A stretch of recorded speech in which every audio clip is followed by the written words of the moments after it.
Welcome to ఉమక్క చేతి వంట. ఈరోజు నేను మీకు చూపించబోయే రెసిపీ ఏంటో తెలుసా అండి? గుమగుమలాడే చికెన్ పకోడా. ఎంతో రుచిగా నోట్లో వేసుకుంటే కరిగిపోయేలా మంచి చికెన్ పకోడా చేసి చూపిస్తాను. ఫస్ట్ ఉప్పు వేసుకోవాలండి, సాల్ట్ కావాల్సినంత వేసుకోండి. ఉప్పు బాగా ఇట్లా ముక్కలకి ఇట్లా పట్టేయాలి, మంచిగా మసాజ్ చేయాలి ముక్కలని. ఇట్లా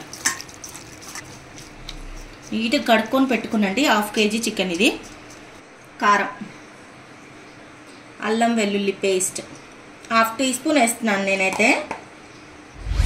ధనియాల పిండి 1.5 spoon వేసుకోండి. చూడండి 1.5 spoon వేస్తున్నాను నేను. గరం మసాలా 1/2 teaspoon వేయండి. కొంచెం వేద్దాము, చిటికెడు. చూడండి ఎంత వేస్తున్నా. కొంచెం ఘాటు మసాలా, కొంచెం చికెన్ మసాలా వేయాలండి ఇందులో. ఎగ్,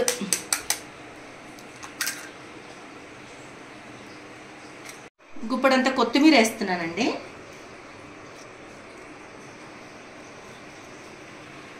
ఒక నిమ్మకాయ పిండుకోవాలి.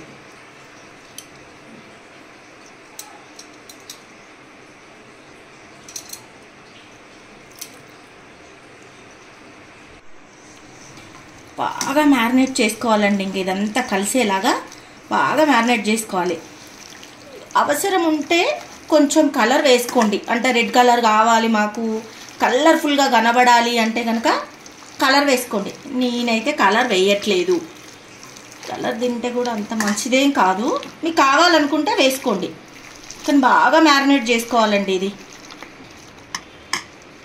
ఇలా ఇంకా దీన్నంతా మనము ఫ్రిడ్జ్లో పెట్టేద్దాము.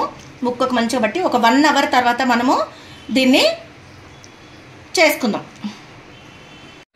ఒక 4 పచ్చిమిరపకాయలండి, ఇగో ఇట్లా 2గా చీలికలు చేసి వేస్తున్నాను.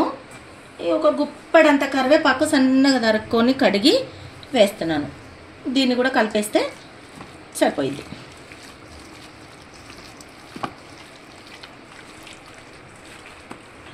శనగపిండి అండి, ఒక 2 spoonsకి కొంచెం తక్కువ వేయాలి, ఎక్కువ వేయద్దు శనగపిండి.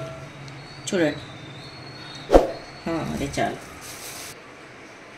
ఇది ఒక 3 spoons వేస్తున్నాను నేను వరిపిండి. 3 spoons. ఇంకా దీన్ని బాగా కలుపుకోవడమే. ఇంకా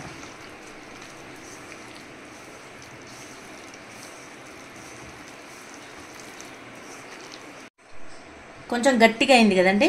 ఇక కొంచెం వాటర్ యాడ్ చేసుకుంటాను అంతే. కొంచెం పిండి దగ్గర బాగా యాడ్ చేసుకొని ఇంకా బాగా మళ్ళీ కొంచెం మసాలా చేయాలి. చేసిన తర్వాత ఉప్పు చూసుకోండి, కొంచెం టేస్ట్ ఉప్పు చూసుకొని వేసుకోవాలి. మళ్ళీ ఉప్పు లేకపోతే మళ్ళీ తప్పకుండా తింటారు. కొంచెం చూసుకొని వేసుకోండి. ఉప్పు బాగా చల్లగా ఫ్రిడ్జ్ పెట్టిన ఫ్రిడ్జ్ ఏదైనా సరే మనం ఏదైనా కలిపి ఫ్రిడ్జ్లో పెడితే బాగుంటుంది.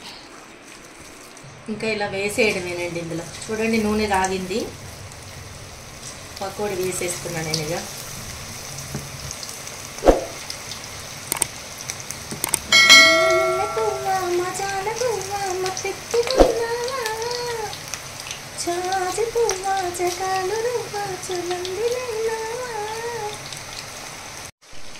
ఒకసారి ఇట్లా మరలేసుకున్నానండి నేను.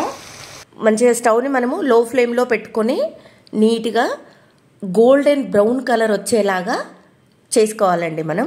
ఎందుకంటే అప్పుడైతేనే లోపల చికెన్ ఉడకాలి కదా, మనకి చికెన్ నీట్గా ఉడికిపోయిద్ది.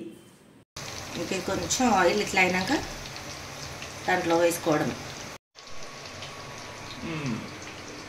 ఇంకా దీంట్లో వేసుకుంటే ఆయిల్ ఏమన్నా ఉంటే ఆ టిష్యూస్లోకి వెళ్ళిపోతుంది. వేపాకు చూడండి ఇట్లా చేసుకున్న కొంచెం వేడి చేసుకొని దీంట్లో వేసుకోవడం. గుమగుమలాడే చికెన్ పకోడా రెడీ.